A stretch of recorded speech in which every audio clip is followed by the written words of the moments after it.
അയ്യോ അത് വലിയ ചെലവാ, ഞങ്ങളുടെ അത്രയൊന്നും ഇല്ല. ആരാണ് ഇവിടെ കുഴിച്ചിട്ടെന്നറിയോ? ഞാൻ പറയാം.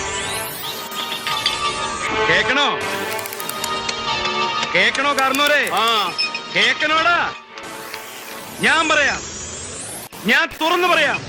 നമുക്ക് ഈ വരുന്ന ഡ്രെയിനേജ് പൈപ്പും മൊത്തം ആ ഭാഗത്തേക്ക് നമുക്ക് കൊണ്ടുപോകണം. അത് വാട്ടർ ലെവല് പിടിച്ച് അടിയിൽ കോൺക്രീറ്റ് ചെയ്തിട്ടാണ് ഞങ്ങൾ പൈപ്പ് ഇടുന്നത്. കൂട്ടുകാരെ, ട്രെഞ്ച് വർക്ക് മൊത്തം ചെയ്യുന്നത് ഹിറ്റാച്ചി വെച്ചാണ് കേട്ടോ. മാൻ പവർ ആണെന്നുണ്ടെങ്കിൽ നല്ലതുപോലെ ചിലവ് കൂടും. അങ്ങനെ നീണ്ട 2.5 മണിക്കൂർ കൊണ്ട് ഹിറ്റാച്ചി വെച്ചിട്ട് ട്രെഞ്ച് മുഴുവനും എടുത്തു.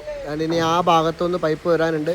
ഇവിടുത്തെ ഈ 4 പൈപ്പ് വന്നിട്ടുണ്ട്. ഇതെല്ലാം പിടിച്ച് കണക്ട് ചെയ്യാം. കണ്ട കൂട്ടുകാരെ, പൈപ്പ് പോകാനുള്ള ഭാഗത്തേക്ക് മുഴുവനായിട്ട് നല്ല വൃത്തിക്ക് തന്നെ ട്രെഞ്ച് വർക്ക് ചെയ്തെടുത്തിട്ടുണ്ട് കേട്ടോ. ലെവല് പിടിച്ച് കെട്ടാനുള്ള കമ്പിയും അടിച്ചു കഴിഞ്ഞു. നമുക്ക് ഇതാണ് സെപ്റ്റി ടാങ്ക്. അപ്പോൾ ഇവിടുന്ന് നമുക്ക് വാട്ടർ ലെവൽ പിടിച്ച് അങ്ങോട്ട് പോകണം. ഇപ്പോൾ വാട്ടർ ലെവൽ പിടിക്കാൻ പോവാണ് കേട്ടോ. 1 മീറ്ററിന് 1 സെൻറ്റിമീറ്ററാണ് വാട്ടർ ലെവല് സ്ലോപ്പ് കൊടുക്കുന്നത്.